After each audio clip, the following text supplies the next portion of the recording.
Well, this is lovely. We can just sit and enjoy one another's company for a moment. Well, it's just lovely to see you all here tonight. I was just saying, we have hundreds of years of practice and training in this room. It is really impressive. And this is really the Sangha refuge. So let us make the most of it this weekend and just take advantage of one another's wisdom and experience over these many years. There were a number of reasons why I had asked if I could lead this retreat.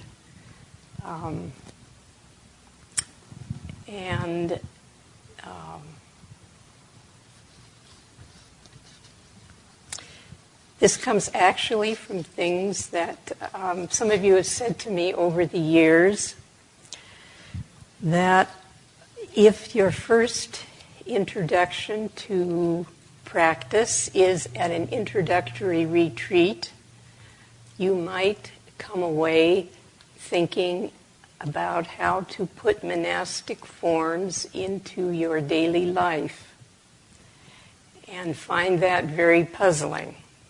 I worked in the guest office for years, and I remember at an introductory retreat, very enthusiastic woman came, and she took the schedule home with her after the retreat, and she called about a week later, and she said, "What am I doing wrong?" She said, "My family does not want to get up at 5:30.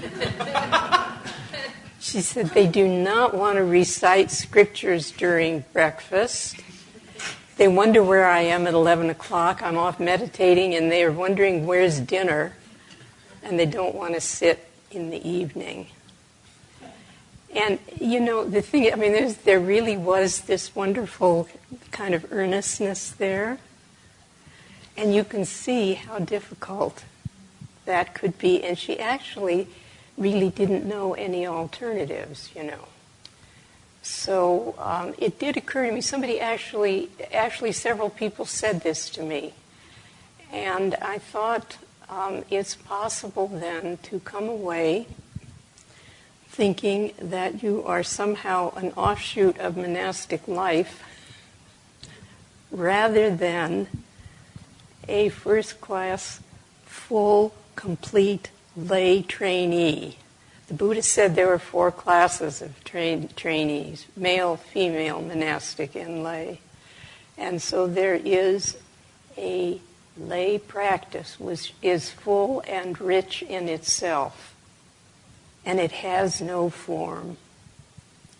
It has no particular form because you are all different and you are all in different situations. And for me, this has always been the joy of it, the dynamic quality to it, the aliveness of it, that each one of you will find your way, and it will be different than the person sitting next to you. And there is something about that we can all do this practice, and yet we are all different. And this, for me, has been the life of it all these years, was when I was a lay trainee, has continued to be to this very day. That's why I am here. One of the other reasons is that for those of you who did not know Reverend Master Jiyu, she herself did everything that she possibly could to encourage and support lay training. She gave hundreds of lectures in the Bay Area. Some of you sitting in this room were there. And these lectures have been preserved in books. They are on CDs. She named the guest house the Vimalakirti Hall after the extraordinary and exemplary layman, Vimalakirti, about whom there is a sutra. Some of you know the Vimalakirti Sutra. So she herself was constantly encouraging and supporting us.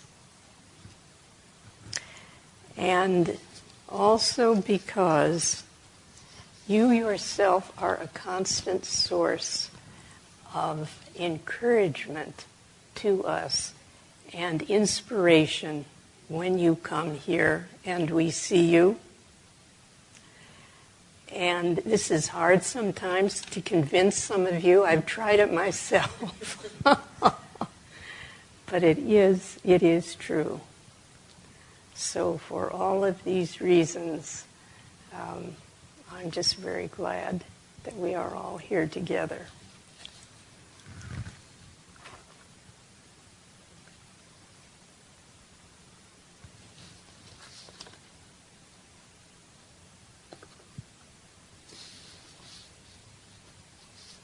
Gee, I already said all of this.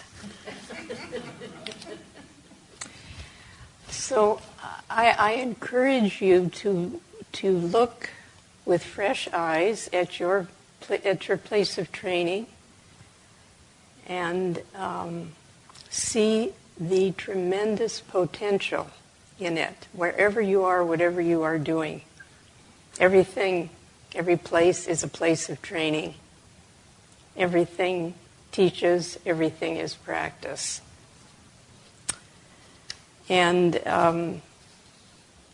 I should say this is a 4-day retreat, not because there aren't more than 4 days worth of things to talk about, but my thought was if it was a shorter retreat, it might enable more of you to come who have responsibilities elsewhere and would not have more time. So one of the things that I discovered was that how to pare down all my years of training and really talk about those things that, the things that I first heard are the things that have stayed with me all of these years. Maybe that's the way it is for all of us. But the teachings that I heard Reverend Master Jiyu give in my early days with her are the ones really that I would say just opened up the world for me. And it continues to this very day to have that very, very spacious vista. So those are the things that I would like to talk with you about. You all have your own experiences and things that you have found helpful, and I'm hopeful that you will share those with us this weekend as the weekend progresses. I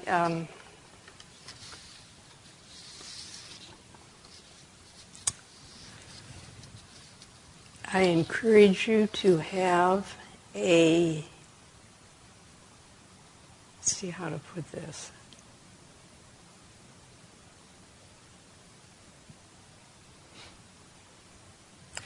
I would say a more generous view of your own training and of your own aspiration.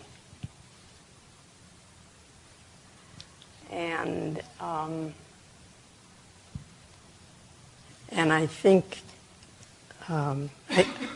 we'll talk about that. We will talk about that throughout the weekend. This Bodhisattva path, this path is so much wider than sometimes we can remember. And there is so much room on it for everything and everybody. So, the world in which we are doing this training, our present world, there's a lot of suffering. And I think it's very helpful to remember from the Buddhist point of view that the human realm is the realm of birth and death, as we say, and suffering exists. That's the first noble truth. Suffering exists. It is not a perfect world, and we are not hoping to become perfect people.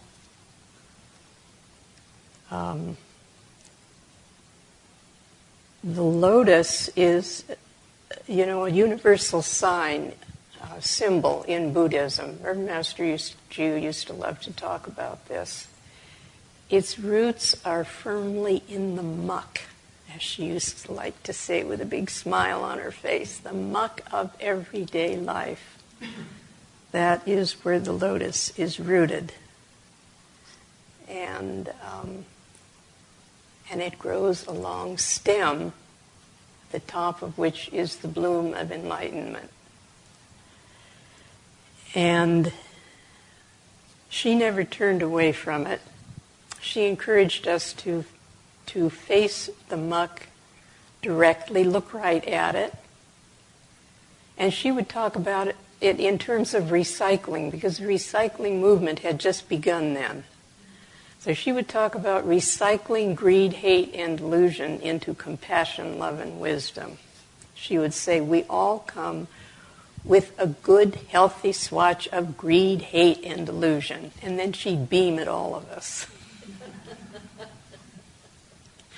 She was her way of letting us know, we're human beings, and this is what we have. This is what we're working with.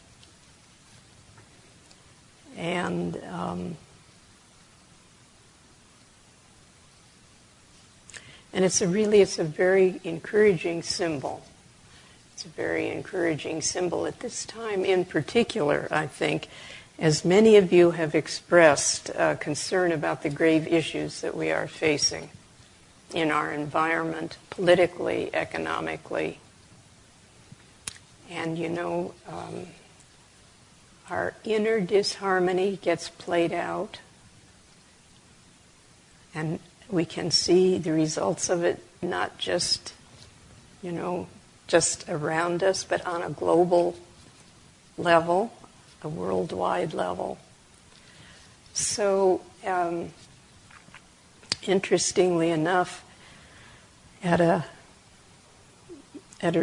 conference a little while back, it was a monastic conference on Buddhism and environmental issues.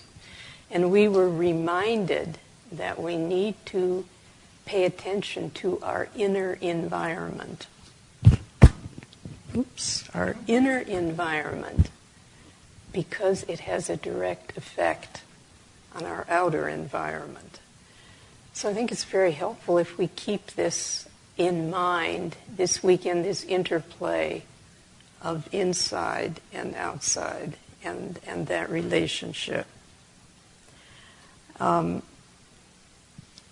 Closer to home, some of the concerns that some of you have raised are the difficulty of finding employment, pressure to multitask, peer pressures, having how to respond to social injustice, the constant input from the internet and other electronic devices, how to know what's good to do, how to be compassionate, and I am hoping that you will please bring forth any other concerns that you have so that we can weave them into what we're talking about this weekend.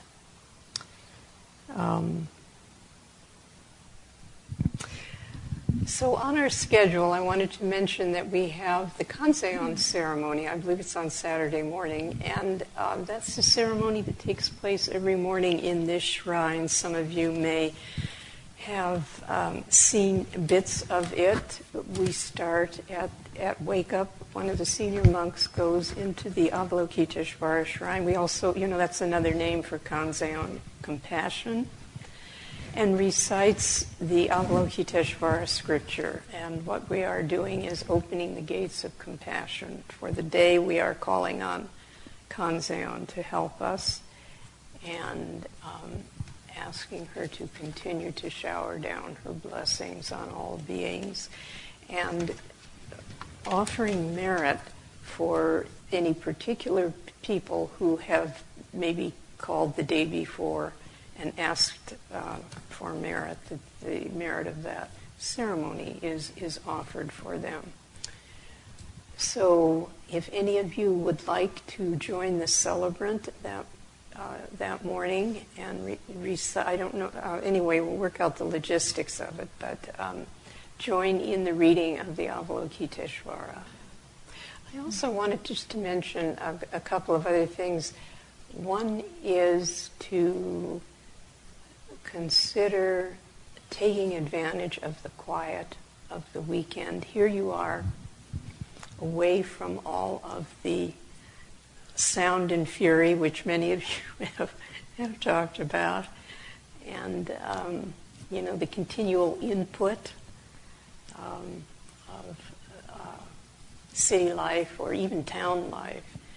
How wonderful to just allow the silence to nourish and help you,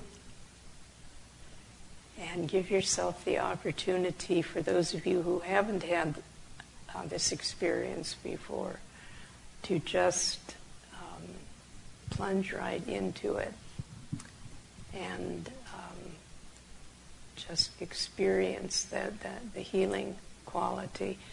The other thing I'm going to suggest is to try not to have conversation with the people that you came with, so that everyone can have their own experience.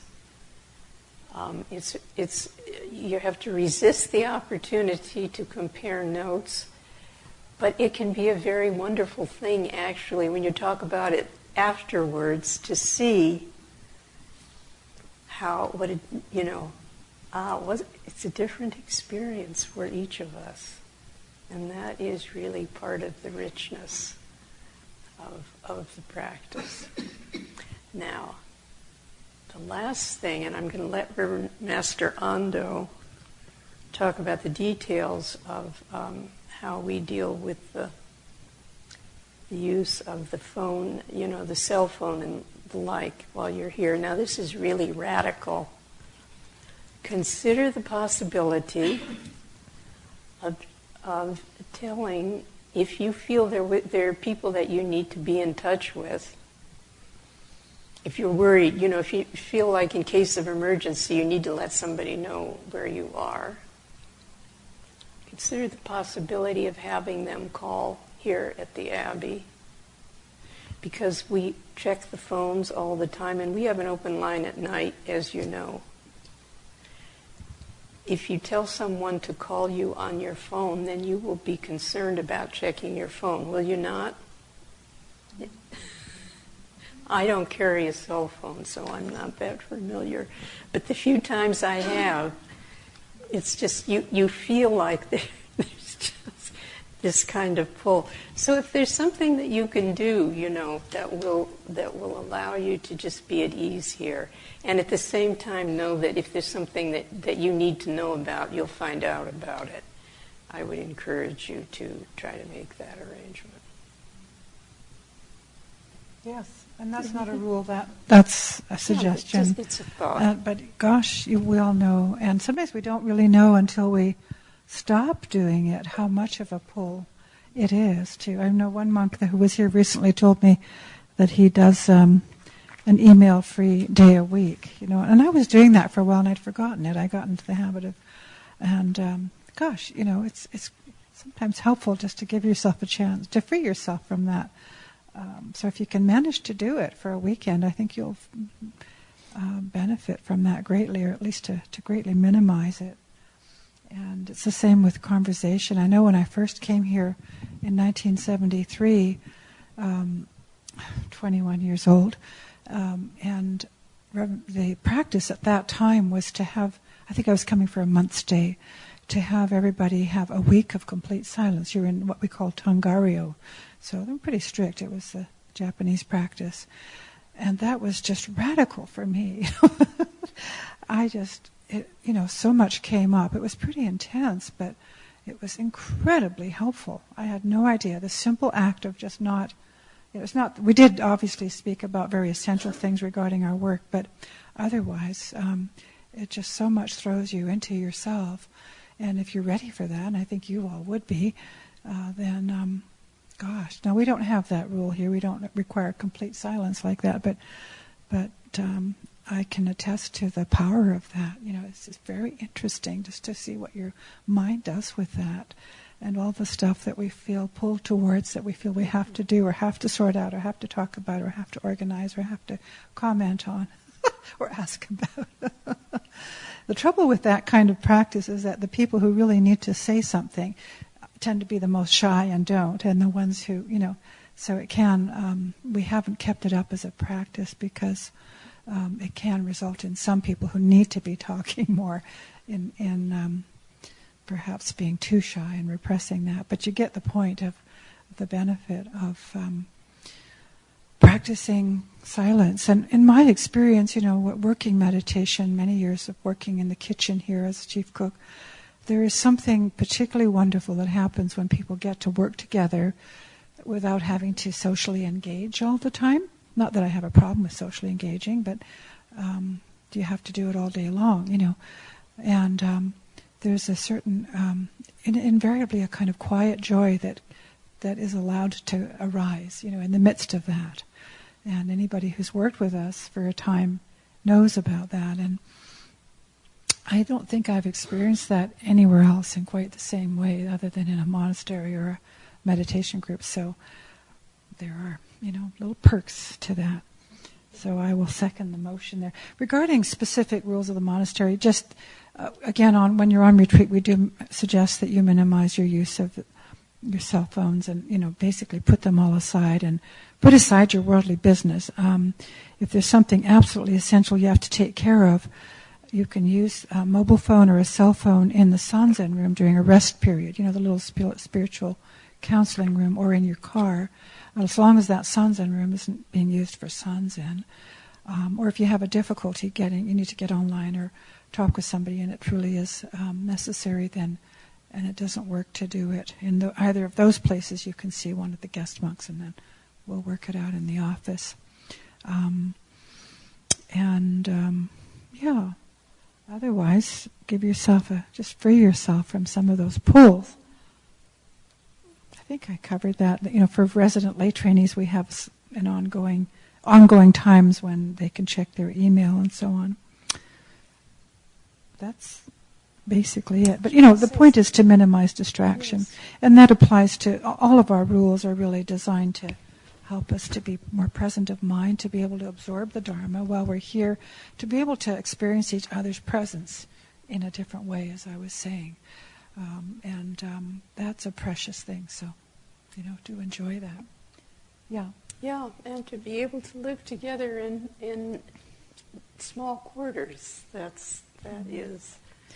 And you see you get to know your habitual impulses, right, which you otherwise really wouldn't get to know, and to watch those and to be still with those. And you learn so much from that, as you all know already, but just to emphasize that's a huge training aspect of the training, is just to see what your mind and your impulses are doing.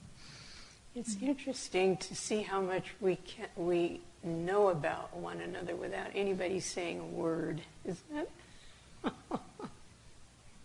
You can really get to know people in silence. And what is it that is important to share? Our priorities shift a bit. What do we value the most? What matters the most when we're together with people? There's lots of things we like to know about people that are fascinating, but when it comes down to it, what is it we need to know about each other? What is it we need to actually do together? What can we share? What's most lasting and most valuable? So those are questions, I think, that will be answered in the practice. And of course, you all know this. Most of you have been to retreats here a lot, but I think every time we do a retreat, even the monks together, I find we experience that in a new way. We go a little deeper with it. So it's always fresh, when you're practicing together. So, was there anything else that you wanted to bring up about? I think the schedule is pretty straightforward, right? Most things will be down here in the Buddha Hall. We'd like to have our lay ministers be, obviously, since you are officially,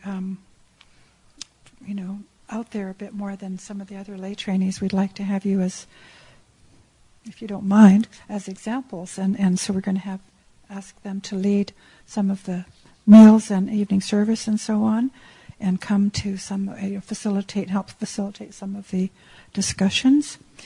And Reverend Master Kodo, you're going to give the Dharma talks in here, and if you've been to some of our other retreats, sometimes they are given when people are sitting in meditation, but you are going to do it in this kind of just as we're sitting here. Kind of a setting. So it'll be facing each other, and same with the discussions in the afternoons. And the meditation will be as usual in here. Meals will be silent and in the dining hall, and we'll be reciting the alms verse and the 5 thoughts for all the meals, so we won't do the whole formal scripture.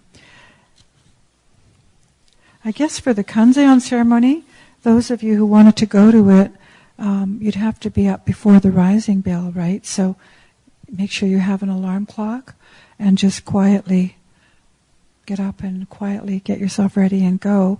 Bear in mind that if you're up before the rising time, which is 5:30, once you are out the door, it'll probably lock behind you, so make sure you don't have to get back in. And the ceremony begins at 5 minutes, 5 minutes after the rising time. That'll be Saturday morning, 5:35. So we do ask you not to come in here before 5:30, just because some of the monks might be, those who live in the meditation hall, getting their beds put away and so on. Otherwise, we'll give you the details of that, maybe the evening before. And rest periods, we have these times when we suggest, when the hot water is on, so those are the times to take your showers, the rest periods after lunch and the evening meal. We have a somewhat complex plumbing system, so it seems to prevent people having cold showers if we turn the system off once in a while and then turn it back on. And don't try to understand that, because it's very mysterious. But it works. So there's a reason to that, and I guess it saves some energy too. So take note of the times when the hot water is on in it's noted in the kitchenette. I think, in fact, it stays pretty warm in between those times, but you might not be guaranteed of a hot shower other than during those rest times. Reverend Master Kodo, did you want to say something about the spiritual reading, reflection, and quiet time, which is after the evening meal? Yeah, thanks. We did schedule a couple of reading periods. I really encourage you to read. In the packet that is on the table, there are some things that I think we'll be referring to this weekend. One of them is Rules for Meditation. It would be nice if you had a chance. I don't know how that might work, but if you have a few minutes and you can read it before tomorrow morning, we're going to be talking about it at the meditation discussion after morning service. Also, there are some articles there which I have found very helpful. There are some stories and people's experiences in articles from the journal, which I always find to be an incredible resource of how people have found their way in training and what they've learned and can share with others. So I would just encourage you. We also, of course, will be talking about the precepts. So if you need to refresh your memory, there will be various versions of the precepts there. That's really all I want to say. Good. Okay. And the spiritual reading is, you can do in your room. You can sit in the common room, sit outside. There isn't a particular location for that, but it just is a quiet time for reflection. and spiritual reading. So, otherwise I think it's a pretty straightforward schedule. We greatly appreciate your joining in with working meditation, of course, and tomorrow after breakfast I'll let you all know where your working meditation assignments are, since we have a lot of stuff happening before then. We'll be ending with the Achalanatha Bodhisattva Festival, which is an interesting one, midsummer.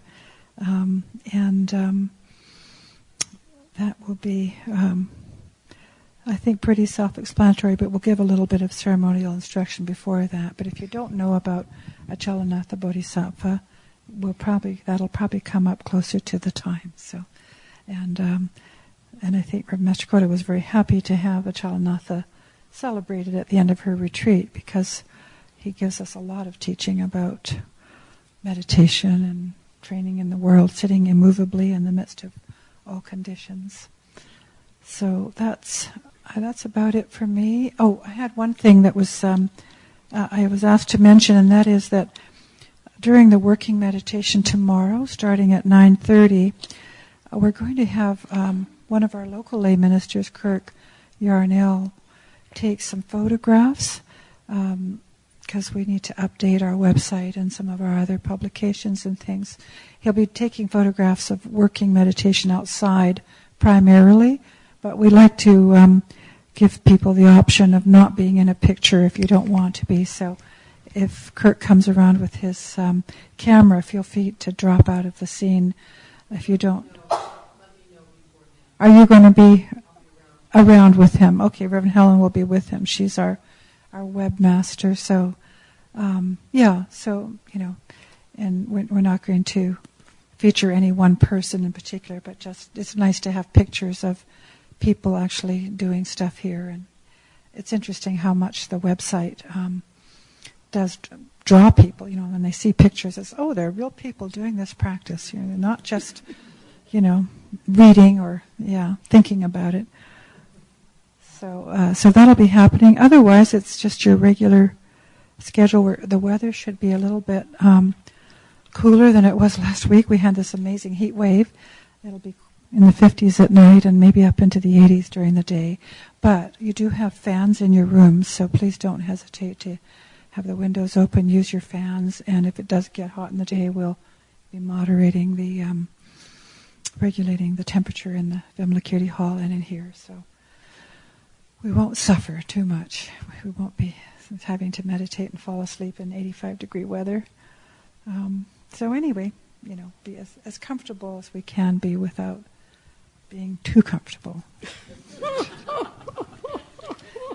course, life has a way of making us just a bit uncomfortable. So I think that's about it. There was the fact that if anybody, Reverend Master Kodo had put out this email about topics, and 2 people out of your whole group responded with suggested topics or things that they would be interested in hearing about, and that's fine. That means you're all very accepting and willing and open, and that's very impressive. And at the same time, if there is something in particular that you would like us to address during this retreat, you still have time to bring it up. Yeah. Does anybody have anything that they would like to bring up now? Yes. Yeah. Back in the 70s and 80s, when I was first in contact with this practice, a lot of the lay people had the idea that if you wanted to, quote, go all the way, unquote, you had to become a monk. And it seemed to me at the time there was a terrific rush of people coming to the monastery to be ordained. And I still have doubts myself about it, because I was a monk for a couple of years and I left here. And I wonder if there's something to that about you. If you want to go all the way, you have to be a monastic.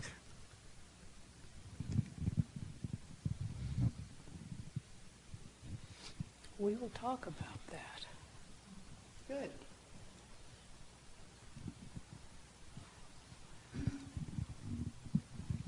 What do you mean by all the way? I haven't included. There you go.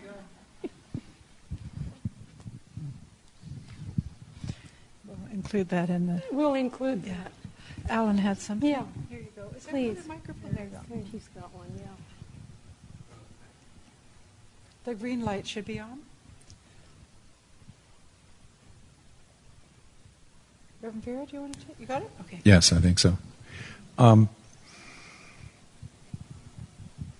I'd like to know about the place of Yume vis-a-vis Makyo in practice as an experience. Okay. Would you like to define that for...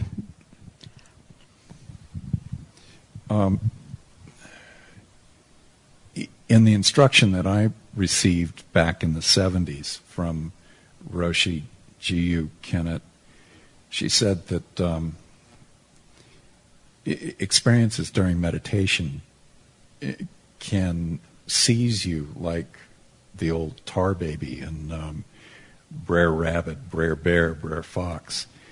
And once you get stuck, there you are. And so progress is distracted, and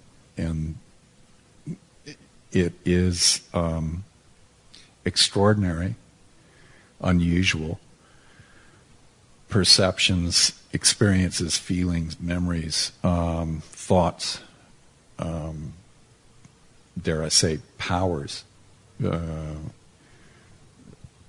And to the degree that there is an ego attachment to these things, there is a cessation of forward movement all the way.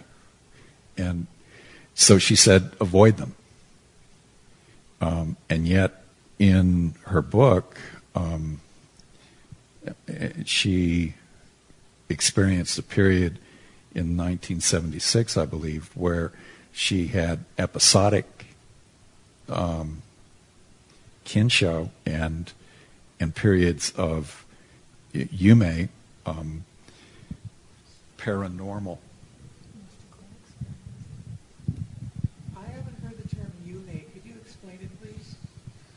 I just read about it last night in the journal as a term, a Japanese term applied to what is generally dismissed in the literature as makyo. Makyo being phenomenon that is not essential, phenomenon that is ancillary to meditation practice, to spiritual progress, that is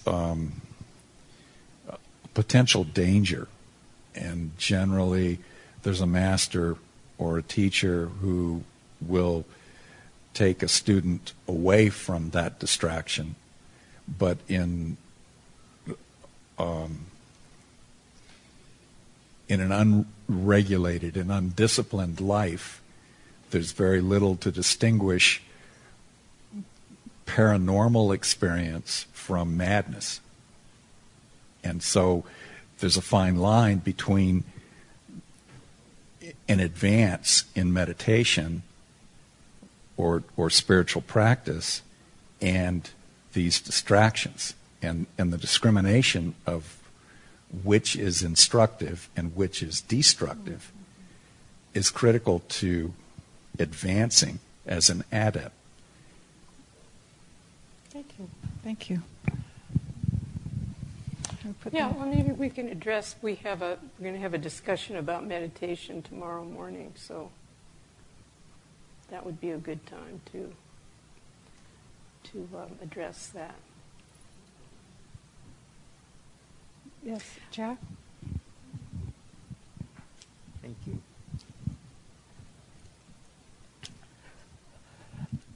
I'm wondering if distractions can be a way in which the ego is trying not to disappear, which is something that we wanted to do as we meditate deeply. And I'm talking about distractions like a passion for reading novels or a passion for video games or a passion for learning a foreign language or anything of that sort.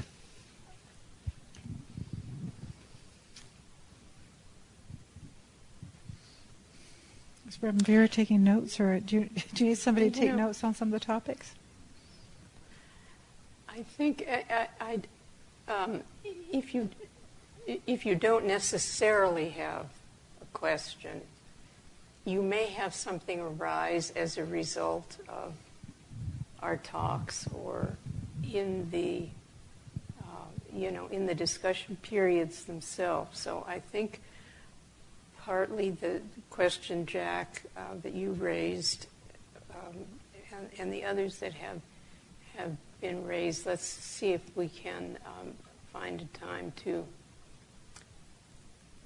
clarify them and and try to address them. Please feel free, if you do have a question that arises at some point along the line here, to raise it. And if not, then that's okay too. The point of my asking that question was simply that I thought if there were some things that you had on your mind, as some of you has mentioned, it would be nice to be able to address those and to just give you an opportunity to bring them up if that was the case. Yeah? Maybe we could talk about right livelihood. Yeah.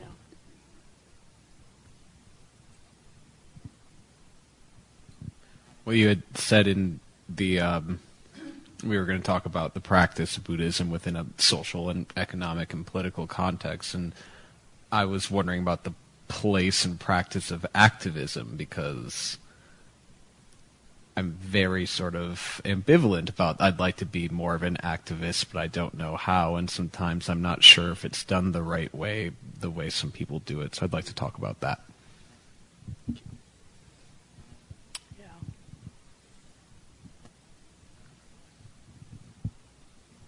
Well, should we? Well, these are, did you want to, all right. Anybody else? Yeah. And there will be other opportunities. Yeah, there will be others. Yeah. Good. These Okay. are all good questions. Thank you. Great.